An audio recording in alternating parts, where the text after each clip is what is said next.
West Holmes Knights Football Weekly Preview Show on WKLM. This week's Knights Football Weekly Preview Show brought to you by Village Motors in Millersburg. I'm Matt Croy alongside Mike Kenzie, and West Holmes a 43-40 winner on their home field last Friday night against the Worcester Generals. And, Mike, it wasn't easy, but West Holmes found a way to get the victory. They sure did. You know, it's amazing. I knew that this would happen someday. When you run the spread like that and you spread them out, you just take what they give you, and they gave us the run, and we ran with the ball, and we kept running with the ball. What a great night. Almost 400 yards rushing in the game. Morgan Smith, the quarterback, about 270 yards rushing for him in that game. You mentioned they took what they gave him, but also the offensive line, give them credit, did a great job opening up those holes. They sure did. You know, we're growing as a team. Each week we're getting stronger, and each week we're showing a different strength like we did last week. And that's, you know, the other teams are going to have to think about how they're going to prepare for West Holmes now because it opens up the playbook.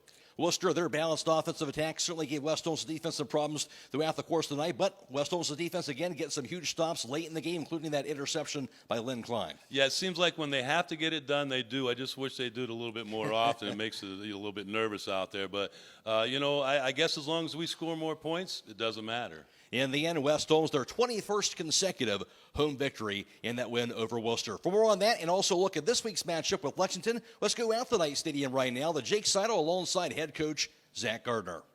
Thanks, Matt. Here with West Holmes head football coach Zach Gardner. Coach, a hard-fought game, probably one of the toughest you've seen this season against Worcester, able to come away with a victory. What did you see in that game that you liked from your team, and what are some areas you think they might need to improve on? I loved our grit. I loved our toughness. I loved how, you know, we played and gave it everything we had no matter what the situation in the game was. You know, our kids left it all on the field, and were able to come away with a victory. Anytime we go with Worcester, that's a rivalry game, man. You can throw records out the window. You know, both teams are going to play hard. Both teams are going to bring their A game, and, you know, we're very, very proud to win that game for the third year in a row. And you said Friday night that you were telling your team at halftime, you know, you had a slugfest like this with Worcester just 2 years earlier on this field. Was that kind of like a little bit of a motivator to help get your team in there and get going? You know, absolutely. Back in 2021 when we went on to go, you know, win the school's first, you know, Final Four, first regional title, go to the Final Four for the first time, we were in that exact same situation against Worcester at halftime, you know, and, you know, we came out and we executed, and we really used that as a springboard, you know, into bigger and better things. And, you know, we definitely think that that moment in our season can definitely create that spark that creates a mighty fire that allows us to get ready to, you know, play in the tournament and advance as deep as we possibly can in it. You know, it seems like we say it every week, but another great game from quarterback Morgan Smith. But he had an offensive line that stood tall on Friday night. Yeah, Morgan's the type of kid who, you know, we're going to be able to take what defense gives us. You know what I mean? That's we pride ourselves on being balanced, and part of that is having an offensive line that can come out and execute. And we certainly had that happen last Friday night. I think our offensive line took it personal. You know that you know that Worcester gave us the box that they did, and I think our kids went out and really showed, you know, what we're capable of doing offensively, being able to run the ball the way that we did. You've got Lexington Friday night back at home again for homecoming. The Minutemen, they've had a bit of an up-and-down season. They started out 2-0 in the OCC, lost to Mansfield Senior. What are you expecting to see from them? Oh, this is going to be a battle, man. Just like everyone else, we're going to get everyone's best shot. You know, Lexington is very well coached. They're very talented. I was very impressed with their physicality watching them on film. They're very, very physical, and that's something that we're going to have to do up front is match their physicality, our offensive line and our defensive line. You know, that's going to be a challenge for us to be physical with them, because if we let them dictate the physicality of the game, you know, we're going to be searching for some answers.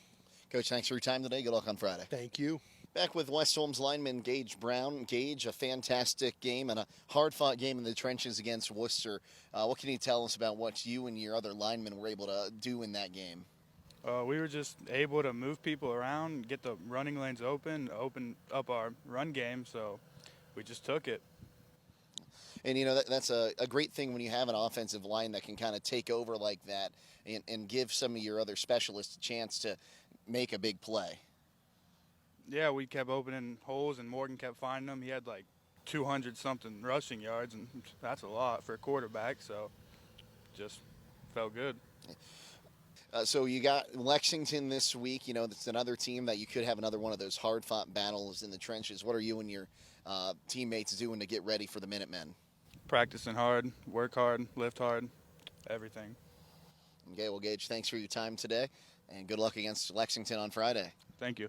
Okay. We'll send it back to Matt Croy at Village Motors. All right, Jake, thank you. Alongside Mike Kinsey once again from Village Motors. And Mike, whether you're looking for a new vehicle or a used vehicle, you had that right here at Village Motors. Yeah, we do. We still have a good inventory out here. We've got some SUVs. We've got a lot of trucks. We've got Super Duty trucks, Heavy Duty trucks. We have trucks with upfits on them. Business is still good. Come on down and see us, and I'm sure we can fit the bill for you. You know, the thing, in addition to something they take a lot of pride in over at Village Motors, is the service department, whether it be body shop, service. They have that really outstanding service department here at Village Motors. Yes, it's a relief for the customer to know that they can get their vehicle serviced here. Like you said, body shop. We're a one-stop shop, so we can sell you a new one, we can keep it on the road, and we can keep it looking good. All right, stop by, say hello to Mike Kinsey or any of the sales staff here at Village Motors on Worcester Road in Millersburg or on the web, villagemotorsinc.com. West Holmes here, their Week 7 matchup back on their home field on homecoming night in Knight Stadium. West Holmes a record of 4-2 on the season. They are 2-1 in the OCC, and of course takes on the Lexington Minutemen, a record of 3-3 overall. They're 2-1 also in the Ohio Cardinal Conference. Wins over Mount Vernon and Worcester. Also their loss last week, the conference leader Mansfield Senior. West Holmes defeating the Minutemen last year by the score of 48-6 on the road, but West Holmes has won 3 straight over Lexington. However, a very good Lexington team coming into this game. West Holmes, Mike, a team that led by quarterback Joe Caudale, a dual quarterback. You go Markel Martin and Mason Green, really a double-headed monster in the backfield. So another team that can really run the football. Yeah, I think so. Lexington always plays tough. They always got some tough-nosed kids over there, but hey, we're playing good football, and I think these kids have a chip on their shoulder, and they're out to prove somebody that, they've got a couple losses, but we're not going to lie down and, move over. We're going to go forward. You look at this, you expect a battle tonight. The next couple of weeks are going to be battles, no question about that. But West Holmes has proven they're going to will from those battles there. They kind of embrace that challenge, you think, here with this West Holmes group. There's times that I kind of give up on them, and they don't give up, and they just keep fighting back, and that's a sign of a good team. They don't take defeat, easily. They know that they can win every game, and they know that they're going to be in a battle every game also. Should be a lot of excitement again on Friday night. We'll have that game for you on WKLM. We'll be video live streaming that game once again on Friday. That'll be a courtesy of our partnership with Claxon Communications and also on FM 95.3 as well as WKLM-FM.com. Again on homecoming night, our hometown football Friday night pregame shows at 6 p.m. Kickoff is at 7 o'clock. For Mike Kinsey, I'm Matt Croy. Special thanks also to Jake Seidel, Zach Garner, and Gage Brown. And that's been this week's Nice Football Weekly Preview Show brought to you by Village Motors. Thank you for watching the West Holmes Knights Football Weekly Preview Show on WKLM.